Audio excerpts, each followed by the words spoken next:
Peace everyone, Unmasked here, and today I will be taking you through the coloring process of this portrait right here. So let's go ahead and get started. Okay, so beginning off, the color pencils that I'll be using for this is Luminance colored pencils, and I will be drawing on Stonehenge Vellum paper. On the left side of the screen, you'll notice that I have the color palette for the section that I am currently coloring. At the top of the screen, you'll notice that I have chapter marks for each section of the video. So for the eyes, I start by coloring in the white part of the eyes with the 802. Then I draw the irises with the black 009. And with the highlights, I add the 407, 736. And then for the brightest highlights, I use white, the 001. And lastly, I use the Luminance colorless blender to smooth everything out. And the last thing that I do is I scrape off a little bit of the 001 to create highlights, and then I use the back of the pencil to press the pencil shavings into the paper. And that is what gives me the very bright highlights. Now I am starting on the face skin, and I usually start around the eyes. I find that most of the darkest shadows happen around the eyes. So I like to get those really dark shadows in first to give me something to compare the rest of the values to when I work out from the eyes. So you'll see that I'm working mostly underneath the eyebrows and right around all the creases of the eyelids. There's a lot of detail in here that's really important to get starting off to make those eyes look real and make them pop off the page. And one of the things I want to mention is that when you're doing the white of the eyes, it's very, very important not to leave them white. If you refer back to my color palette and the color that I used for the white part of the eyes, it's strikingly gray. And the funny thing about that is how white the white actually looks when you look at the paper, considering just how dark of a gray it is. I do have another tutorial specifically on coloring really nice eyes, so you can check that out if you want to work more on the eyes. So now you can see that I started working up towards the hairline, and I moved up to the forehead after working all the colors around the eyes. And basically I'm just doing a light coat of the 801 and 862 colors, and I'm kind of switching back and forth between those colors to smooth out the texture a little bit, but I'm still using quite a light touch. I also jump into the 876 and 069 to start working in some of the skin color and shadows. You can see the way that I do the hairline is I almost act as though I'm drawing hair going back, and I'm making sure all my pencil strokes are moving in the direction the hair is growing. And this is what gives you the effect when you go back over and do the hair, where you have that kind of transition between the scalp and the forehead, and you have those hairs coming over. Making these lines move back into the hair like that gives you those colors of the scalp underneath the hair once you go back and color the hair. The rest of the colors that I'm adding here, the 866 and the 407, are for the darkest parts of the shadows, and I use the 801 to blend out most of the highlights. I'm slowly adding more and more pressure to my pencil strokes as I move along, and this is what gives you the really smooth, creamy skin texture that you're going to want to try to get when you're working on a portrait. One of the things that makes a portrait stand out really well is the contrast, not only in the colors and the shadows, but also in the texture. You want the skin to be smooth and realistic, whereas when you work with the hair, you want the hair to feel like real hair. You want it to have that texture. And when you can contrast not only the colors and the values, but the texture as well, that is what creates these realistic looking portraits. The 571 color that is also being used here is a color that I'm kind of using as a glazing color. I'm basically using it to go over some of the transitions between the highlights and the shadows, and that gives me that realistic skin tone that I want, the glowy skin tone that I'm trying to achieve in this portrait. And once I've finished the forehead, I move down to the nose, and this is kind of a tricky part, but my technique for the nose is to kind of get those darker lines that you see on the outer rim of the nose and then kind of work my way into it. And then I slowly bring down the color from the eyes and the forehead, and then I work on the shadows that occur underneath the nose, and then I build up my highlights from there. You can kind of see the way that this girl's face is positioned, that I can kind of cut off sections of the face and do each small section at a time. And because I have such a well-established color palette, I don't have to guess and check what colors I'm going to be using for each section. So it lets me cut the face apart in a way that makes coloring it more easy.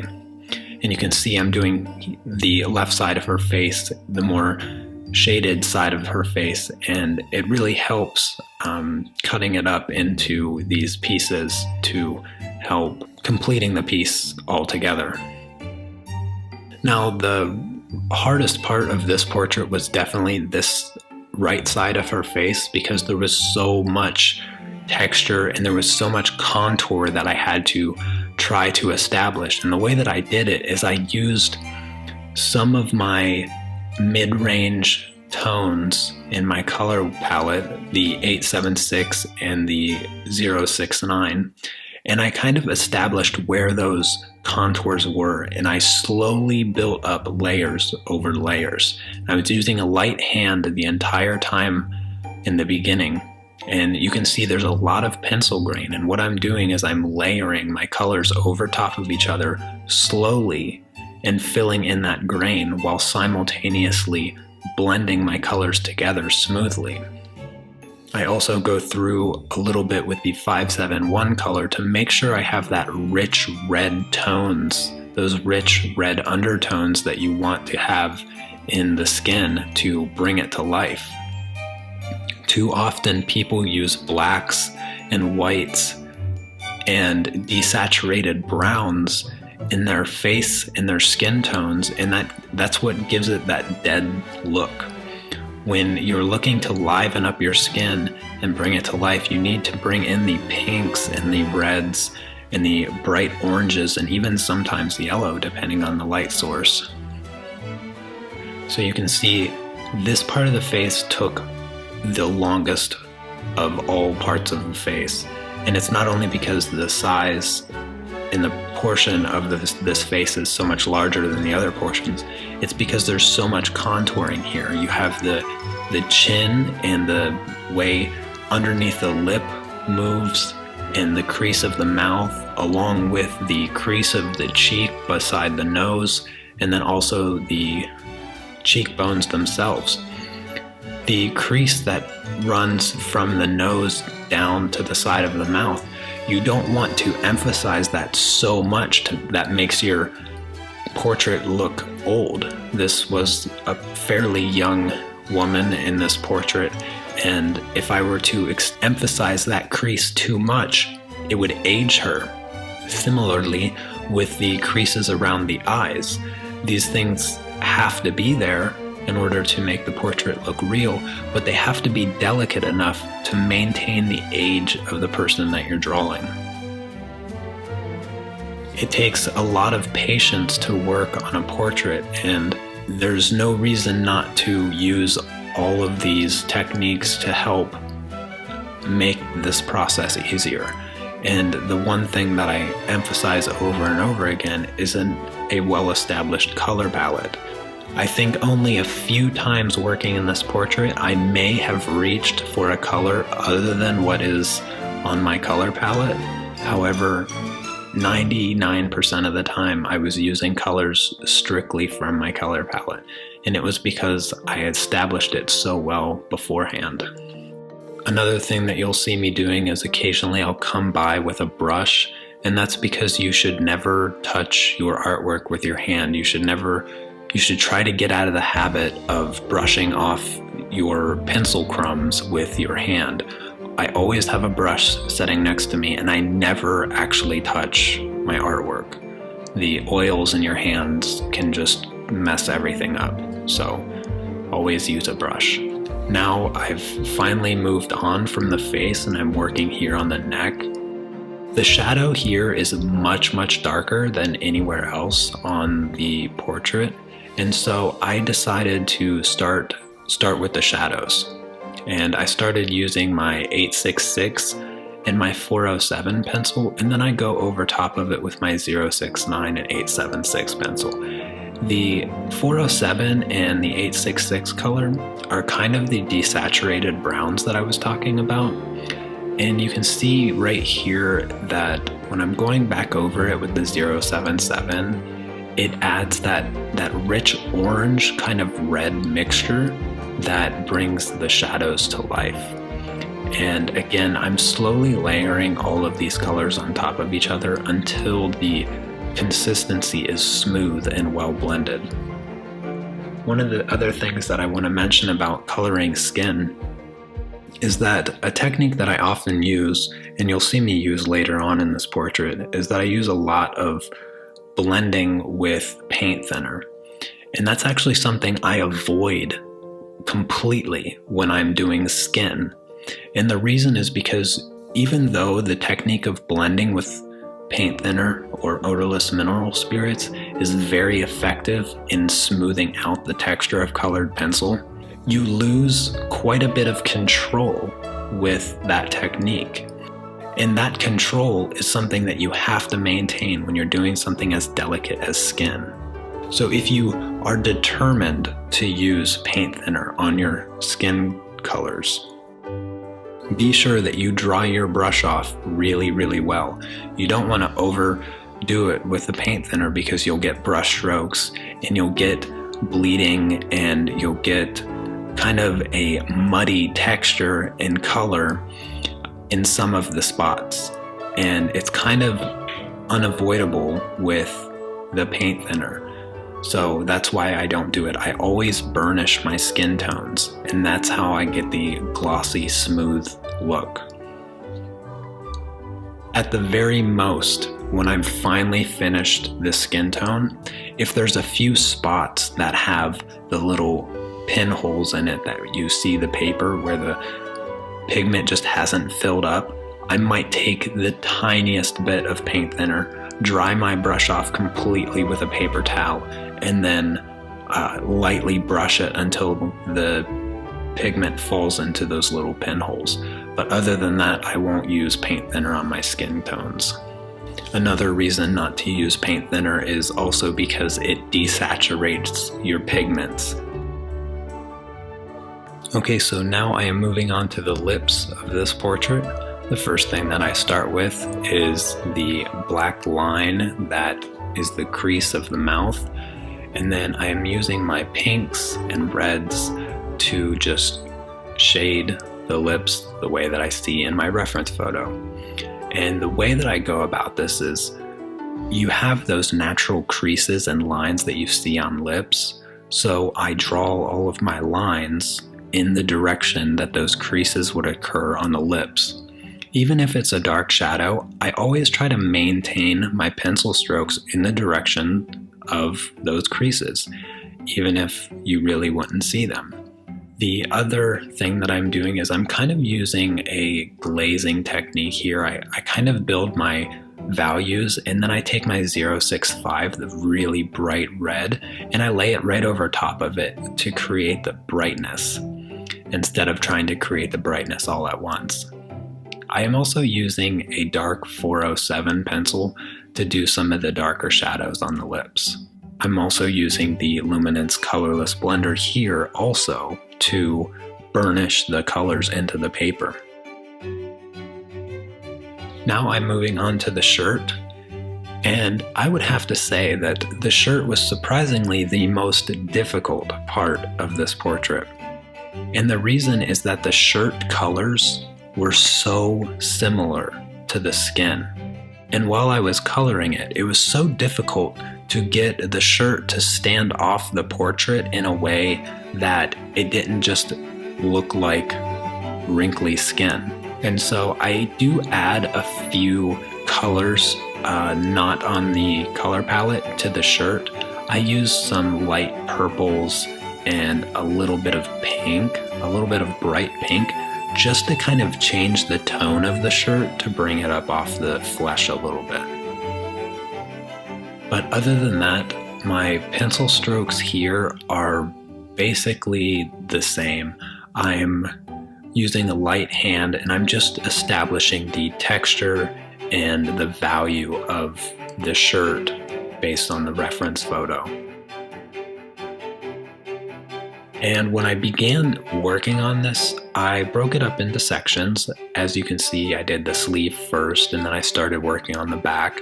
And then I decided to try to establish all of my darkest points. It was kind of an experiment for me doing this shirt, because the shirt is pretty much see-through, which is why it's so identical to the skin colors. And then also, I'm trying to work around the border that I created for this piece, and so it was all just a bit of an experiment.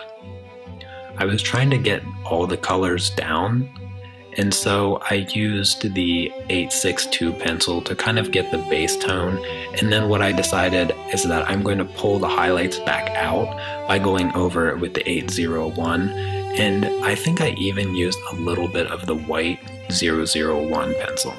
At first I was burnishing, and I think that's the trouble that I was having as far as it looking too much like the skin, is that I was using the same techniques that I was using with the skin, and I was burnishing the clothing rather than using paint thinner to blend it out. And you can see that I'm using the Luminance colorless blender quite a bit in this part of the piece. And here you can see I'm throwing a little bit of the purple in as well. And that's what's kind of letting me bring the shirt up off the skin a little bit and changing just the tone just enough to make it look different than the skin. Yes, the shirt was quite frustrating in this piece, but I think overall it came out okay. Now I will be beginning on the background, and the background was difficult for two reasons. One, I needed to make sure that my colors worked really well with the skin tone and the portrait that I had already started. And the second reason is because the border that I created. It was pretty challenging to work around the negative space border that I made for this piece, and so it was pretty challenging. What I start off with is my 037 pencil, and I kind of establish the tan beige tone of the background, and I just kind of coat that really well, and I work my other colors over top of it, and I slowly build the value from the glow in the middle to the darker shadows on the sides. And I use a little bit of the 069 on the edge, and then I switch to the 064 for the outside part, and I'm kind of layering it sloppy. And the reason I'm doing that is because I want that painted kind of look that you get if you were to do this in paint. And then for the darker parts, I go through with the 407, and I do most of the border drawing with the 407 because it gets pretty much black out to the outer edges of it, but not completely. It's still just a dark brown, and the 407 is probably one of my most used Luminance pencils because it's so good for the dark shadows because it's not black, and I don't want to use black too often. And it's just enough color to create a really nice effect. So as you can see, I'm just drawing out all of the spots and filling it in with the 407 color pencil. After I have all of these layers, these first initial layers kind of laid down, that is when I take my paint thinner and my number 8 round brush and I start blending it out. And you can immediately see how vibrant and bright some of these oranges and browns are. And obviously that is not what I want with this piece. This piece is very muted, and so the next layer that is going to occur with the background is kind of the desaturation layer. This is where I take more of the gray colors and the 801 color that I have there on the color chart. And because these colors themselves are desaturated, when I lay them on top of these brighter colors, it's going to mute them and it's going to make them look kind of foggy. And this is exactly what I want in this piece. And the way that I go about doing it is I start laying kind of small circles and I kind of create a smoky effect. I kind of draw it out, not perfectly. I don't want it all round and perfectly symmetrical. I kind of want that photograph background effect that you see used in the backdrops of photographs. And so I kind of use my 835 and my 801 pencil to just cover most of the background, and it already looks quite a bit foggy.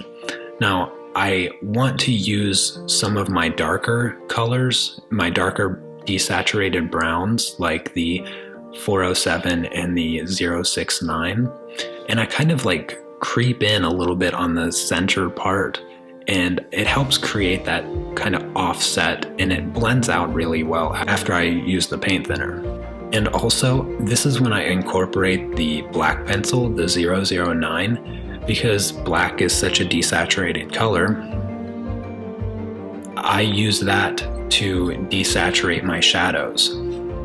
I'm using a pretty light hand with the black because I still want a little bit of color in the shadows, but the black really helps not only increase my value in the background, but it also helps desaturate some of those bright reds that I get in the browns that I'm using. Now at this point I have quite a bit of colored pencil on the paper, and that can be a bit dangerous with paint thinner because you have to really control the amount of paint thinner that you have in your brush at this point, because you don't want smearing to happen. You don't want those colors to smear all over the place. What you also don't want is brush strokes. You want the background to be soft, consistent, you want it to be smooth, and you want the colors to be well blended into each other. And so the way that you do that with this many layers of colored pencil on the background is you wet your brush with the paint thinner and then you dry it off with a paper towel. Now you can see here, I really wanted to brighten up the background a little bit and also still desaturate it. So I go through with even more layers, not too much, but I use my 801 and I brighten it up a little bit, and then I go back over it with the 069 just to add a little bit more depth to it. And then finally, I carefully blend out those colors. Okay, now moving on to the final part of this portrait, the hair. As you can see, I have very few colors that I'm putting in the hair here, and I'm starting off with my dark 407 pencil. If you've seen a common theme in this portrait, you'll notice that I'm using a lot of the same colors. And that's because the overall tone of this picture is really well established in the photograph. And you'll find that if you establish a very clear color palette for even a landscape, you will be using the same colors over and over again. Sometimes you'll be using them a little less saturated, and other times you'll be using them fully saturated. As you can see, the skin colors in comparison to the background, a lot of the colors were the same, but in the skin, I kept it really saturated. So that is how I have my colors for the hair as well. The hair needs to match the scene and the person that I'm putting it on, and so the colors just happen to be all the same. The thing that I mentioned before with the contrast between the smooth skin and the texture of the hair, that is the technique that you have to use to create the hair realistically. And so what you'll see me doing is you'll see me moving all of my lines in the direction that the hair is growing. Even on the darkest parts of the hair that end up being almost nearly black, I am making sure that all of my pencil strokes are in the direction and the length of the hair. The other thing that I'm doing is I'm keeping my pencil really sharp, especially when I'm adding those little flyaway hairs. It's really beneficial to keep your pencil nice and sharp. Now you can see that I'm moving up towards the highlighted part of the hair, and what I'm actually using, I'm using my mid-range color, the 077, and I'm kind of drawing in all the highlighted parts of the hair. Believe it or not, the highlighted parts are not white.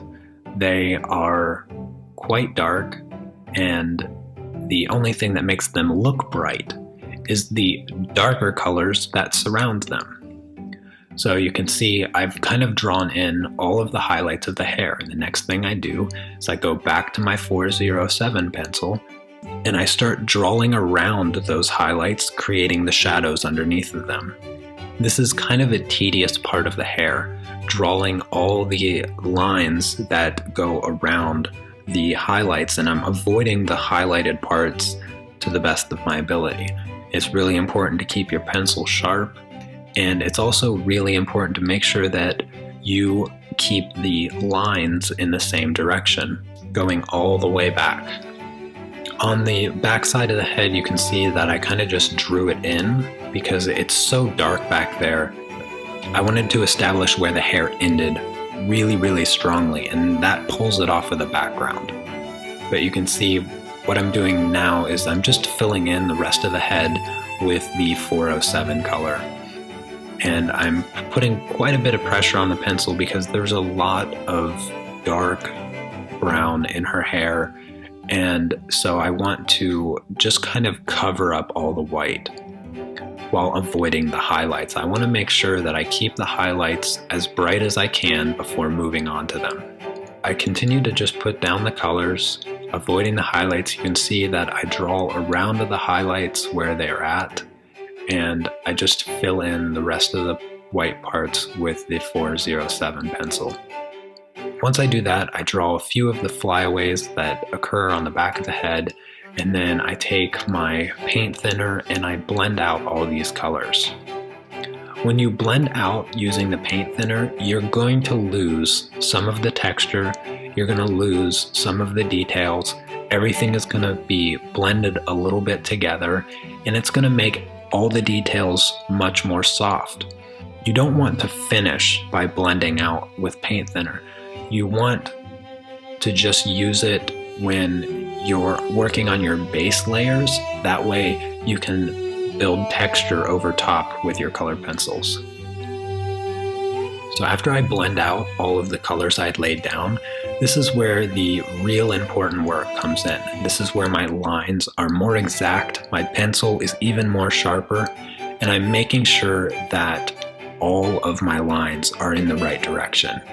This is probably the most important part when it comes to drawing hair. I really only have 2 colors in the hair right now, and even at this point it doesn't look that bad. But because I'm taking my 407 pencil and reestablishing those dark shadowed points, and I use a little bit of my black 009 as well, and then I go back through with my 007 and I start to work in all those highlights. And what I do is I continue to go back and forth, working in the highlights, working in the shadows, strengthening my highlights and then strengthening my shadows. And I'm just going back and forth with those pencils. And you can see here I'm using my 876 pencil now to really bring out those rich highlights. And I'm making sure my pencil is sharp and my lines are precise. And then I take my black 009 and I really strengthen all of those shadows, and this is kind of the last thing that I do. I add a few more of the flyaways, and then I just work in the details of the dark spots. But what I'm really not doing is drawing every individual hair. That's another thing that I see a lot of people doing, that it's just unnecessary, because you don't have to be that precise. You just have to contour it and color it in a way that visually it appears as though you drew every hair. But in reality, I only drew a few hairs, and most of it was just because I kept my pencil strokes in the correct direction. Alright everyone, so here you have the final piece. I hope that you enjoyed this video, and if you did, be sure to give it a thumbs up and let me know what you think in the comments. And if you'd like to help support my work, head over to my Patreon page. I will be offering longer and more in-depth real-time tutorials in the future. However, I will only be offering them to Patreon supporters. Thanks again for watching, and I'll see you next time. Take care. Peace.